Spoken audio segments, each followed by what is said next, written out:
Hello les cabistes, comment ils vont? Mieux que moi j'espère.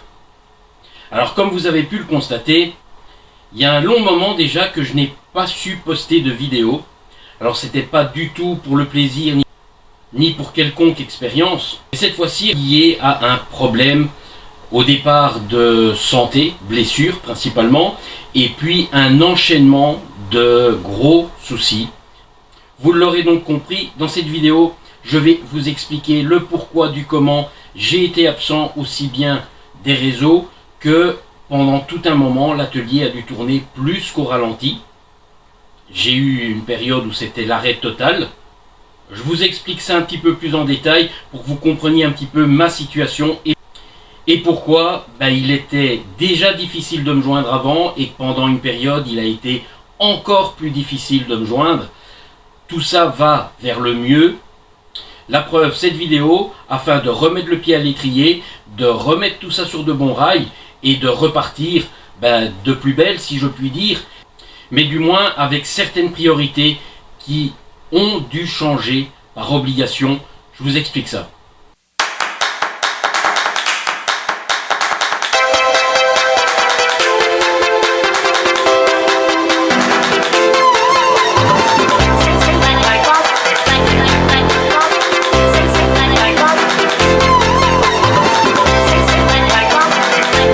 Eh bien bonjour à toutes et à tous et bienvenue chez l'expert du cabriolet. Alors je vous annoncerai pas la nouvelle du siècle en vous disant que vous m'avez pas vu sur les réseaux depuis plus d'un an. Cette raison, elle est toute simple. Au départ, je me suis blessé, mais blessé comme il faut. Je me suis retrouvé dans une situation où j'étais bloqué des épaules et du dos.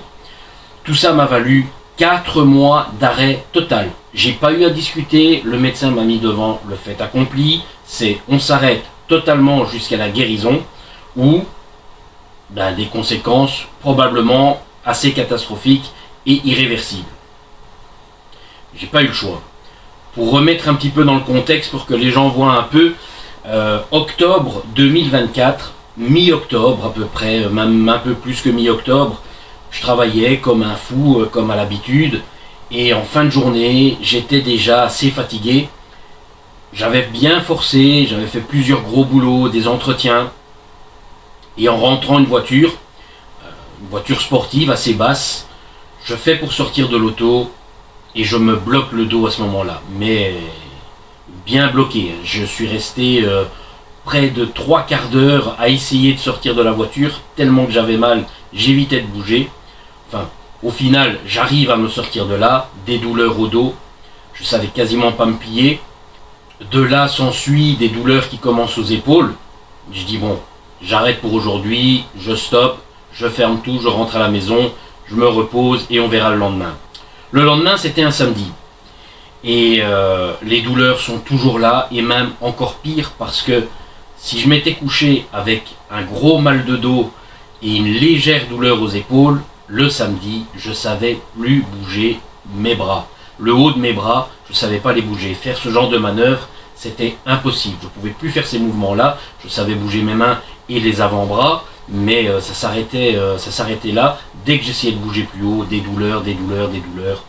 Ce qui évidemment m'a empêché d'aller travailler ce jour-là. J'ai essayé de m'auto-soigner, comme tous les petits artisans qui savent qu'il y a un travail colossal et qu'on ne peut pas s'arrêter. C'est la triste réalité quand on est tout seul.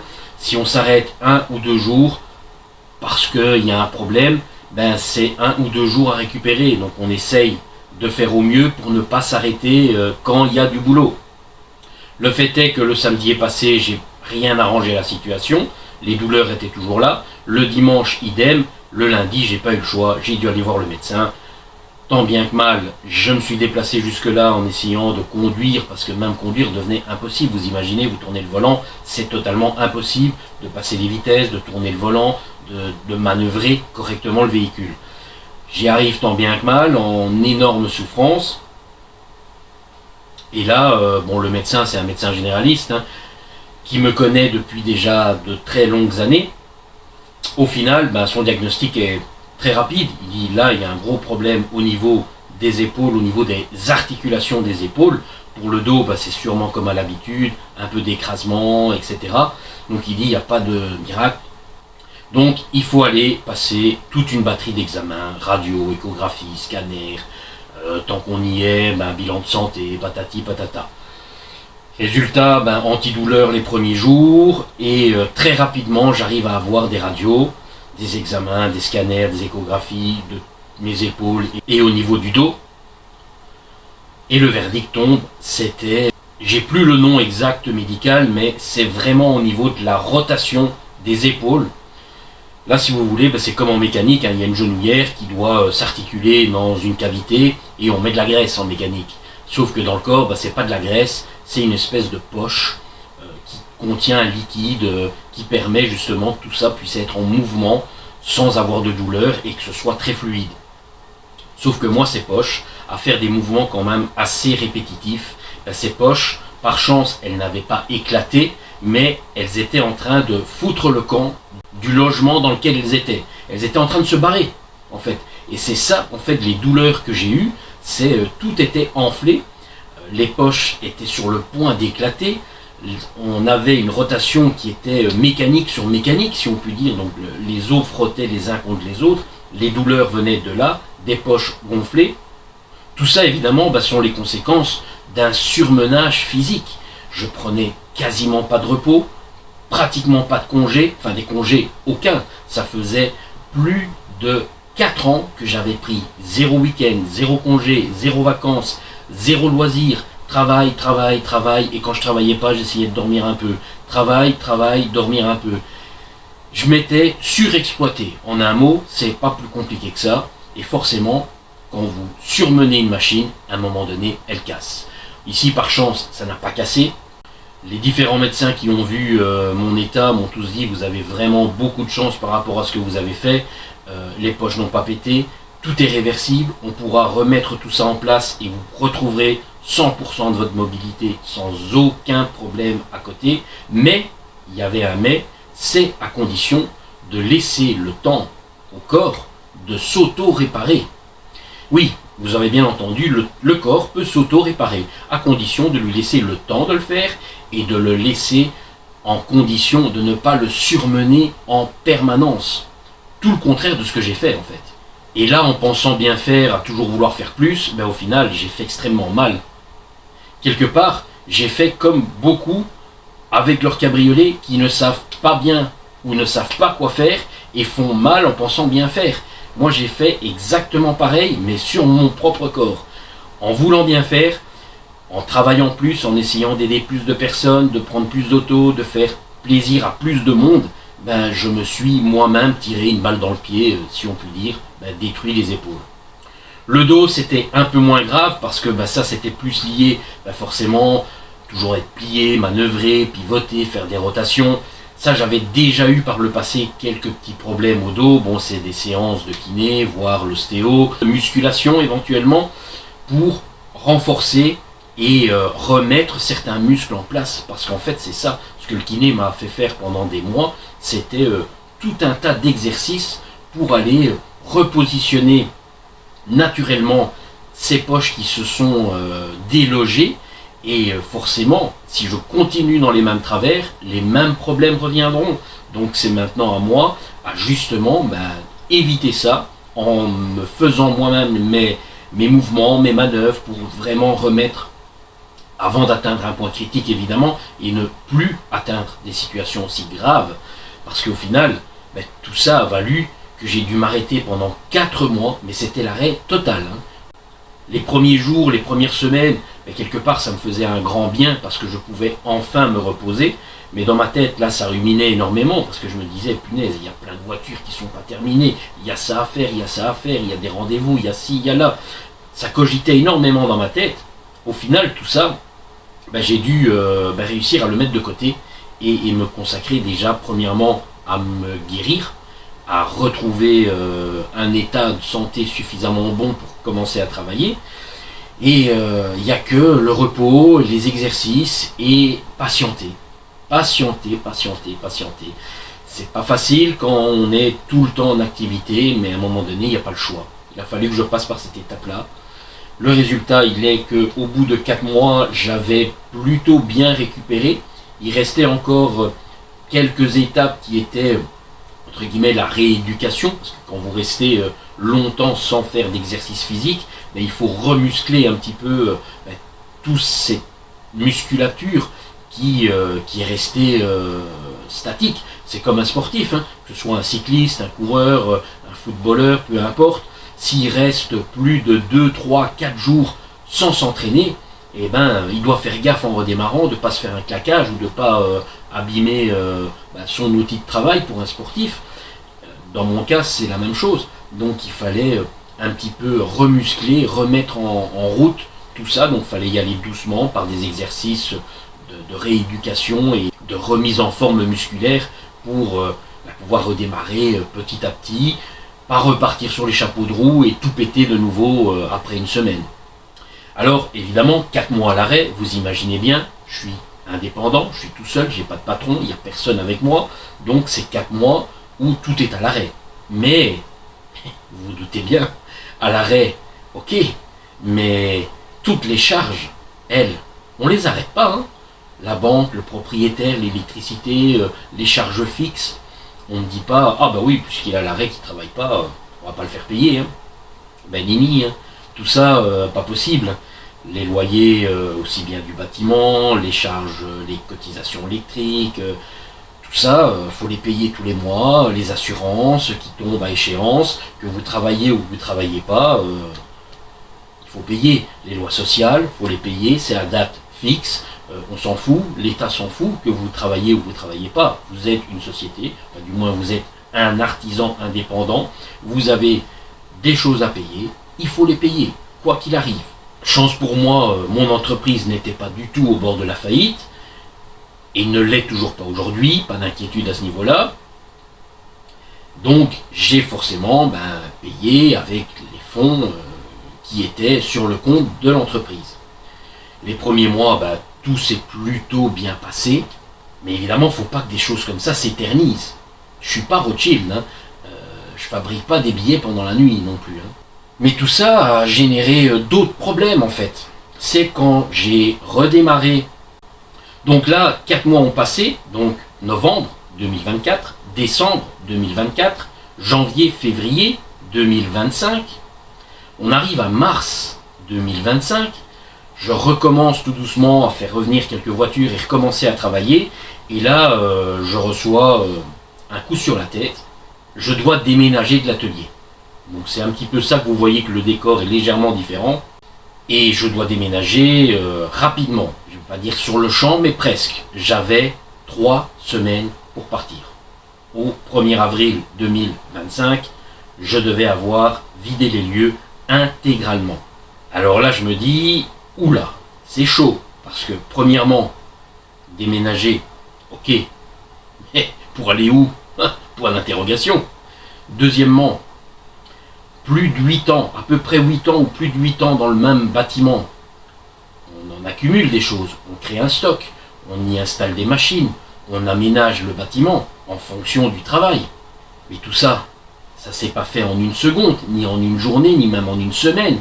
Ça s'est étalé au fil de toutes ces années. Le stock que j'avais construit, aussi bien en produits, matériaux, etc., il s'est fait au fil des années. Retirer tout ça de manière hyper rapide, c'est presque impossible en étant tout seul. J'avais pas 50 solutions, il y en avait qu'une, c'était se mettre au boulot et le plus vite possible. Et de nouveau, se mettre à faire des heures sans compter. Pour la simple et bonne raison que la date butoir, elle était fixe. Et ça avait beau être le 1er avril, c'était pas du tout une blague. Mais alors pas du tout. Résultat, ça a été... dans un premier temps, ça a généré un énorme stress. Dans un second temps, un énorme casse-tête. Parce que, certes, je pouvais ramener certaines choses chez moi, dans mon garage privé, mais pas tout. Parce que, mine de rien, l'ensemble du bâtiment, j'avais à disposition, grosso modo, 200 mètres carrés à peu près au sol, et un petit peu de place sur des alcôves à l'étage, un parking à l'extérieur où j'avais mis des voitures personnelles, sous une sorte de gros carport, si on peut dire. Donc tout ça, forcément, fallait le dégager. Alors certaines voitures, je pouvais les ramener chez moi, quitte à me mettre un petit peu sur le bazar dans mon privé. Mais bon, ma foi, c'est provisoire, entre guillemets. Mais tout le reste de l'activité, où est-ce que j'allais le mettre et où est-ce que j'allais aller, tout simplement. Donc les premiers jours sont passés à commencer à faire des pactages. Tout ce que je pouvais, entre guillemets, ramener chez moi dans mon garage privé, je l'ai fait. Au bout de quelques jours, une grosse semaine, j'étais vite bloqué, parce que les murs de mon garage, je ne peux pas les pousser. Une fois que c'est rempli jusqu'au plafond, je ne peux pas aller plus loin. Là, j'ai continué à faire des pactages, mais sans les évacuer, puisqu'il fallait trouver un nouveau lieu. Donc là, c'était travailler, mais cogiter, essayer de téléphoner à l'un, à l'autre, trouver possibilité de faire ceci ou faire cela. Au final, tout ça a remué tout le monde dans tous les sens, a quand même fini par dégoter et atterrir sur un point, on va dire, plutôt positif, c'est trouver un nouvel espace de travail. Certes, ça c'était chouette, sauf que cet espace n'était absolument pas prévu ni conçu pour faire l'activité que moi j'exerce. Dans mon cas, il était hors de question de commencer à faire le difficile, parce qu'il y avait évidemment plein de contraintes. Je ne peux pas partir sur des loyers exorbitants, je ne peux pas partir à des kilomètres de fou autour d'un certain rayon.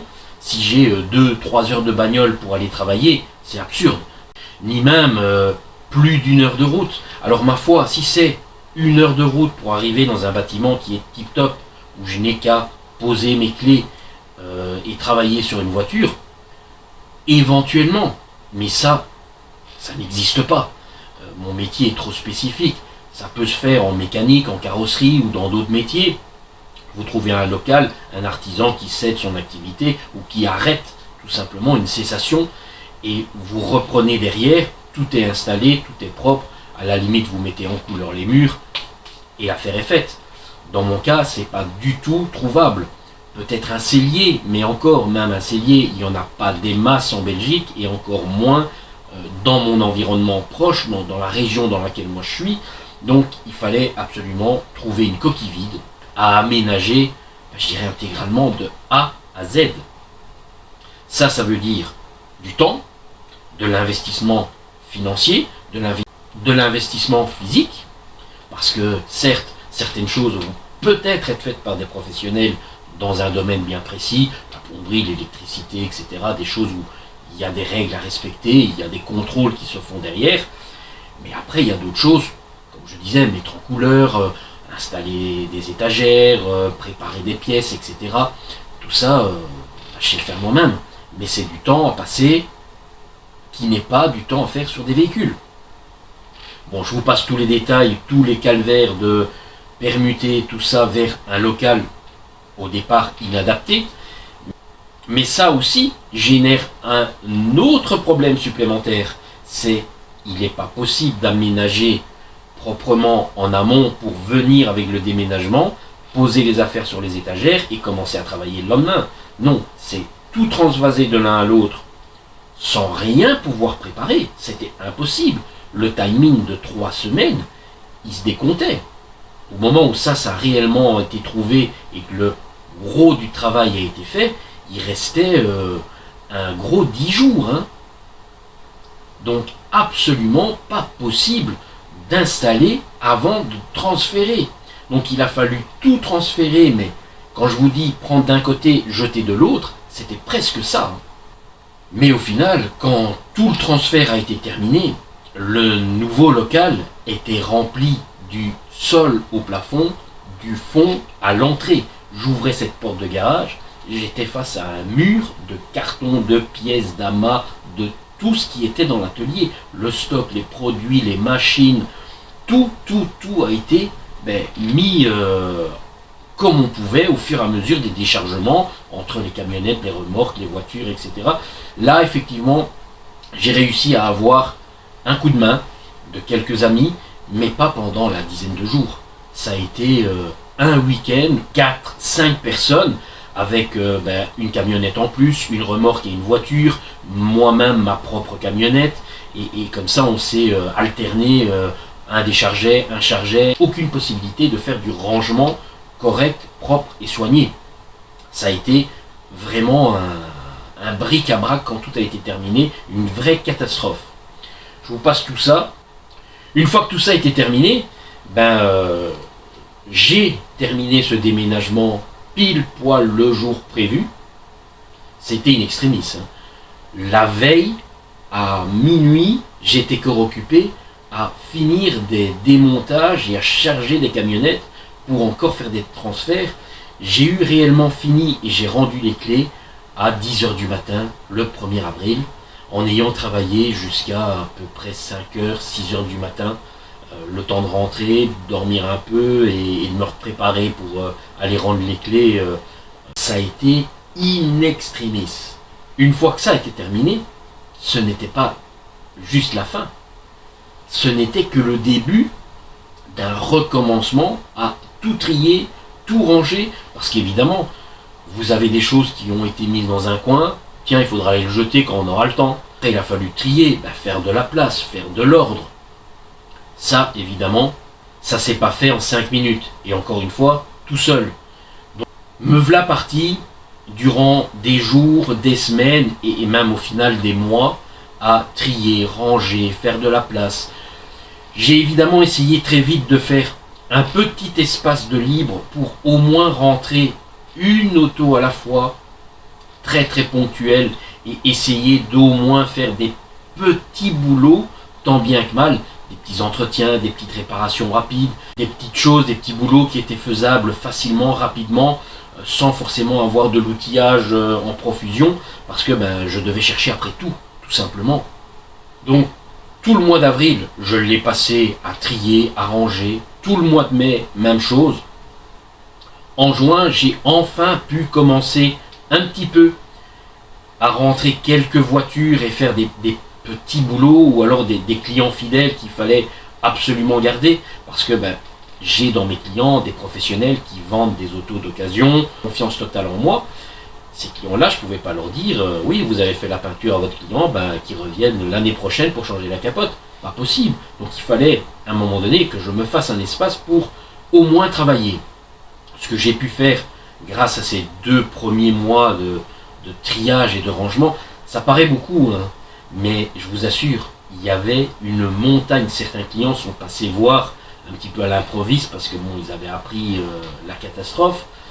Et quand ils ont vu l'empilage de cartons sur la profondeur du bâtiment, ils m'ont fait une petite tape sur l'épaule et ils m'ont dit vous m'appellerez quand vous aurez rangé tout ça, en espérant que ce soit encore cette année. Parce qu'ils m'ont tous dit bon courage et bonne chance, parce qu'effectivement, vu que j'ai pas pu déménager tout seul, au fur et à mesure, les gens déposaient une fois à droite, une fois à gauche, une fois ici, une fois là-bas, et on empile, et on met à droite, et on met ici, et on met là. Quand je me suis retrouvé là tout seul à commencer à ouvrir les cartons et à chercher à droite, à gauche, qu'est-ce que je vais mettre ici, qu'est-ce que je vais mettre là, je me suis bien gratté la tête, parce que là, je vous assure, c'était à en devenir fou, à en devenir complètement fou. J'ai évidemment fait un gros triage par le vide, mais tout ça prend énormément de temps, encore une fois, quand vous êtes tout seul. Et toute cette période, évidemment, le téléphone, les mails, les présences physiques pour les rendez-vous, tout ça a dû passer pratiquement à la trappe. Il y avait vraiment que, je vous dis, une poignée de clients qui sont avec moi depuis les débuts, qui ont eux été au courant de toute cette catastrophe qui m'arrivait, et qui, pour certains, ont dit ok, nous on va faire notre maximum pour maintenir les clients en attente, mais à un moment donné, il ne faut pas nous les tenir 6 mois comme ça. Il faut que dès que le bon temps arrive, on puisse faire au moins des petits entretiens, des petites choses. C'est ça que je me suis vraiment attelé à me faire un petit espace. Mais au final, le bâtiment dans lequel je suis a certes quelques petits avantages, mais aussi pas mal de gros inconvénients. Et là, une des contraintes, c'est que j'étais pas en mesure de faire le difficile. J'ai pu trouver ça dans un rayon qui convenait, avec un volume qui convenait, avec un prix de location qui convenait, parce que j'avais évidemment pas le temps de me mettre à chercher un truc à acheter, en sachant que les procédures pour faire un achat, c'est long, ça se fait pas en 10 jours, c'est assez long. Donc il fallait trouver une location rapide. Et là, quasiment une grande partie des cases étaient cochées. Donc il était donc totalement hors de question pour moi de commencer à faire le spépieux et à faire des manières. J'ai dû prendre ce que j'avais, composer avec, et maintenant j'ai un peu plus de temps pour voir venir les choses, que ce soit acheter, construire, trouver une vraie solution. Vous vous dites certainement, avec tout ça, et quoi de ses épaules et de son dos? Eh bien, justement, à force de faire le débile, parce que c'est vraiment ça que j'ai fait pendant toute cette période, à recourir dans tous les sens, ben, inévitablement, je me suis refait mal au dos. Mes épaules, ben, j'essayais tant bien que mal de faire tous les jours les exercices que le kiné m'avait dit à faire occasionnellement, mais vu que là, j'étais obligé de courir, de prendre des charges, de monter, de descendre, de ci, de là, parce qu'évidemment, dans le déménagement, il y a eu des choses extrêmement lourdes à embarquer. J'avais un pont que je n'avais jamais pu installer dans mon ancien atelier, mais un pont, ça pèse un poids. Hein. Celui-là faisait 400 kg. Je ne l'ai évidemment pas levé à bout de bras. Je me suis servi de machine, etc. Mais on soulève du lourd. Il faut des poutrelles en fer qui ont dû être démontées. Chaque poutrelle pesait pas loin d'une centaine de kilos. Évidemment, de nouveau, je ne les ai pas portés à bout de bras non plus. Mais c'est du matériel, c'est faire attention de ne pas casser, de ne pas tomber, de ne pas faire ci, de ne pas faire là. Il faut quand même lever, il faut que la poutrelle elle est posée au sol, on la prend à bout de bras là, bon, évidemment à plusieurs, on les pose sur les remorques ou dans les camionnettes, on les déplace, mais tout ça c'était évidemment tout ce qu'il ne fallait pas faire dans les premiers temps. Mais là de nouveau, j'avais pas le choix. Ce qui m'a permis de me remettre de nouveau un petit peu de ces premières semaines et même ces premiers mois de rangement m'ont permis de me remettre un petit peu de ces sur-efforts que j'ai dû remettre sur la table, encore une fois, au moment où il fallait que je fasse gaffe. J'avais pas eu le choix. Donc j'ai pu un peu me récupérer une santé.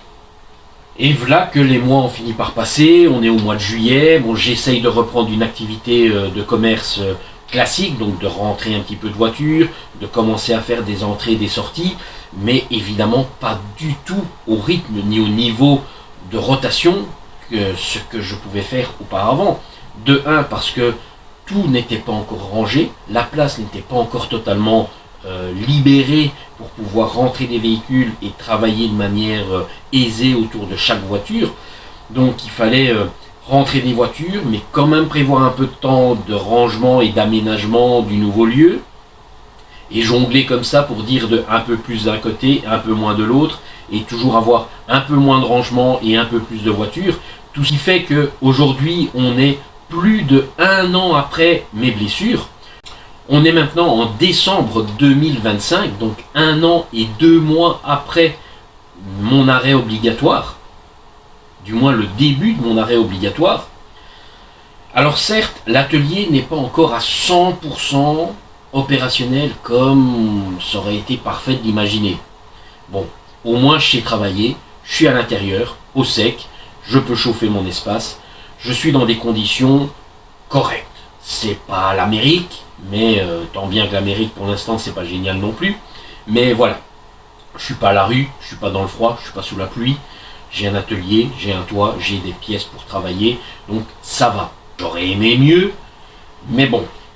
Vous imaginez forcément que sans pouvoir travailler comme il se doit par rapport aux quantités de voitures à faire, parce que quand vous êtes une entreprise, enfin du moins moi en société personne physique, il y a des frais fixes. Comme j'ai eu pendant mes 4 mois d'arrêt, mais où je ne me posais pas la question, puisque je me dis, ok, ça dure 4 mois, je redémarre, et hop, l'argent va re-rentrer de nouveau. Sauf que là, l'argent est rentré, même pas au compte-gouttes, c'était à la mini-goutte. Et ça, pendant des mois et des mois et des mois, parce qu'on a les 4 premiers mois d'arrêt, où là c'était peanuts, 0 €. Et puis les mois qui ont suivi, même le mois de mars, ça a été peanuts. Donc c'est les 5 premiers mois avec 0. Les 6 et 7e mois, c'était encore une fois 0. Donc au final, on se retrouve à avoir un paquet de mois où j'ai dû avancer les deniers de ma poche. si je voulais pas arrêter l'activité. Et ce n'était pas le but d'arrêter l'activité. Encore une fois, heureusement que j'avais une entreprise en bonne santé. Il est clair et net que quelqu'un qui aurait déjà été au bord du gouffre avant le problème de mes blessures, par exemple, ben, il aurait dû mettre la clé sous la porte. Et depuis, belle lurette, il n'aurait jamais pu tenir aussi longtemps. Alors moi, j'ai pu tenir, ok, mais encore une fois, je suis pas Rothschild, et là, il est clairement et sérieusement temps de se remettre au boulot, de redémarrer la machine, certes à un rythme moins soutenu.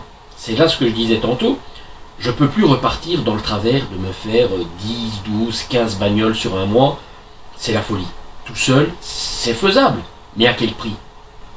Au prix de sacrifier tout son temps libre, tous ses week-ends, tous ses congés, tout son temps ne passe entièrement qu'à travailler. Alors même si c'était pas 24 heures sur 24 dans l'atelier physiquement, c'est tout ce qui tourne autour, que ce soit la gestion des commandes des pièces, la gestion des pièces elles-mêmes, le contrôle de plein de choses qu'il y a à faire en administratif, parce que une entreprise, c'est pas juste arriver le matin, ouvrir la porte de son garage pour un atelier comme le mien, se mettre à travailler sur une voiture, arriver l'heure de fin de journée, poser ses outils, se laver les mains, fermer la porte et rentrer chez soi. Ça ne se limite pas qu'à ça. Il faut prendre en compte qu'il faut faire de l'administratif, c'est-à-dire faire les devis, recevoir des clients, aller voir pour les pièces, contacter les fournisseurs, les problèmes administratifs, tout ça. C'est un truc de fou. Et encore une fois, ben ça, vous ne pouvez pas le faire à 22 heures au soir. Vous devez aller voir l'assurance, la banque, la commune, les ci, les là, pendant leurs heures d'ouverture à eux, et pas quand ça vous arrange à moi. Tout ça fait évidemment que ben, mes heures de journée passaient parfois par faire des déplacements à droite à gauche pour gérer tout ça. Il arrive qu'il est 17, 18, 19 heures, et je commençais parfois seulement ma journée réelle sur une voiture, à 19 heures, voire 20 heures parfois. Là, vous comprenez peut-être mieux pourquoi ben, je passais des heures et des heures et des heures, des journées entières, à travailler exclusivement que pour l'atelier. J'imagine que beaucoup de petits artisans doivent se reconnaître dans ce que j'explique là. Sauf qu'évidemment, ben, tout ça, ça donne aussi un coup au moral, hein, parce qu'à un moment donné, je me suis posé clairement la question, qu'est-ce que je fais? Est-ce que j'arrête tout? 20 ans de travail, que je peux claquer la porte et partir faire autre chose? Est-ce que je change de direction? Je vais retravailler pour une entreprise, l'automobile peut-être, ou autre chose, dans d'autres domaines d'activité que je connais? Ou carrément je me reconvertis et je pars vers un nouvel horizon totalement neuf et j'abandonne tout. Alors j'ai réfléchi plus d'une fois et puis au final je me suis quand même dit, j'ai quand même sacrifié plus de 20 ans à apprendre ce foutu métier. C'est pas pour tout claquer maintenant et d'avoir au final perdu 20 années. Donc voilà pourquoi ben, j'ai mordu sur ma chic et je me suis concentré sur un but final. Me remettre bien sur mes pieds, reprendre l'entreprise, certes, on va pas dire de zéro, mais avec des nouvelles bases à tous les niveaux, et reconstruire tout comme je l'ai déjà fait par le passé. Alors oui, c'est chiant, oui, c'est vraiment long, oui, c'est difficile, parce que vous avez des longues périodes comme ça, de plusieurs mois, où vous vous dites, est-ce que j'en verrai le bout? Est-ce que j'arriverai à la fin de ce bazar? Est-ce que je pourrai de nouveau me retrouver dans une situation agréable, confortable et plaisante, aussi bien pour le client que pour moi qui travaille? Parce qu'évidemment, c'est pas gai pour le client d'arriver sur un chantier, et c'est encore pire pour celui qui doit travailler dans ce chantier, et que ce chantier n'a rien à voir avec l'activité au final, hein, parce que de l'aménagement, du rangement, du ceci, du cela, n'a rien à voir avec les cabriolets purement. Je suis pas un fan de la maçonnerie, de la peinture, de ci, de là, tout ce qui est bâtiment, je sais faire, parce que forcément je suis manuel, je sais réfléchir, je sais comprendre, je sais construire un truc, mais si j'ai le choix entre démonter une bagnole et faire de la maçonnerie ou de la menuiserie, ben, j'hésite pas une demi-seconde, je fais une bagnole. Mais à un moment donné, vous n'avez pas le choix. Vous devez faire de la menuiserie, vous devez faire de la maçonnerie, vous devez faire de la peinture en bâtiment avant de pouvoir faire votre bagnole. Et ça, ben, il a fallu serrer les poings, mordre sur sa chic et se dire on n'a pas le choix, il faut passer par cette étape, sinon on arrête tout. Et c'était pas le but d'arrêter. Donc, après tous ces mois de galère, parce qu'aujourd'hui on est clairement à 14 mois de galère, j'ai enfin un espace correct. Comme je vous disais, le plus important c'est que j'ai un toit, c'est que j'ai un espace éclairé, chauffé, j'ai de quoi travailler dans des conditions, certes pas les meilleures du monde, mais elles sont bonnes. Alors évidemment j'avais rêvé de bien mieux, mais bon, les rêves sont là pour les atteindre, donc le nouveau but à atteindre, le nouveau rêve à atteindre, c'est un ou des espaces de travail qui seront vraiment au niveau de ce que je veux depuis un moment, depuis ce déménagement. Donc voilà, maintenant ça c'est ma nouvelle mission.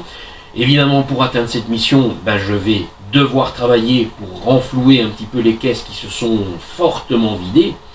Et d'un autre côté, me garder un petit peu de temps pour continuer à aménager, ranger ça, rendre le lieu de vie plus agréable encore.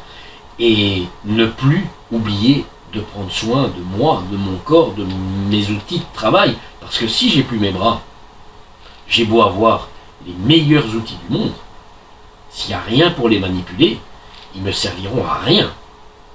Alors dans les avantages que j'ai dans cette nouvelle structure, ben, j'ai un petit espace que j'aimerais essayer de dédier à faire un showroom, salle d'exposition, un petit coin si on peut dire pour aller exposer et éventuellement ben, recevoir les clients ailleurs qu'en plein milieu de l'atelier. Ça serait sympa.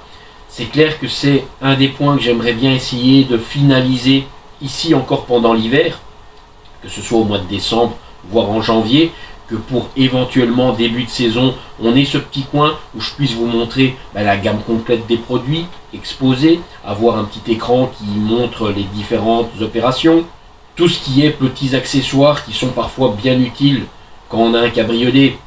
Certes, moi je sais que tout ça existe, j'ai tout en tête dans ma mémoire, mais parfois un accessoire posé sur une étagère va parler de lui-même à un propriétaire qui cherche ça. On a des accessoires très connus comme un filet coupe-vent, mais on a parfois d'autres petits accessoires bien moins connus.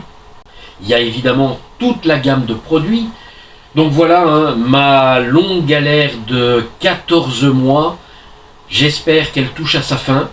J'espère surtout que les jours meilleurs sont devant moi et que je laisse derrière moi toute cette catastrophe, tous ces problèmes à tout niveau, quel qu'il soit, et qu'enfin cette roue va pouvoir tourner dans le bon sens et que je reverrai le soleil apparaître au-dessus de ma tête. Ça fera un grand plaisir d'enfin retrouver des situations de travail normales. Alors certes, je vais, oui, devoir diminuer la quantité de voitures à faire parce que physiquement, je ne peux pas faire le travail de 3, 4 ou 5 personnes. Je dois me contenter à faire ce que une, voire un peu plus qu'une personne peut faire. Et il faudra patienter un petit peu, chacun son tour. C'est malheureusement la triste réalité d'être tout seul, de n'être qu'une seule personne pour tout gérer. Bon voilà maintenant un petit peu ma situation à l'heure d'aujourd'hui, en décembre 2025, après 14 mois de réelles grosses galères à tout point de vue. Je vais terminer ce petit point sur l'état de santé physique de Bibi et l'état de santé de l'expert du cabriolet entreprise, parce que je n'ai pas fait faillite, je ne suis pas prêt de le faire, je suis toujours motivé, toujours passionné, j'aime toujours ce que je fais, et je suis encore plus motivé à repartir, à rebondir et à refaire quelque chose qui me plaira encore mieux que ce qui avait été fait par le passé. On va rester sur des petites choses positives tant qu'on y est. j'ai un paquet de vidéos qui avaient déjà été filmées dans l'ancien atelier. Donc toutes ces vidéos, je vais essayer de les monter au fur et à mesure que je prendrai un peu de temps.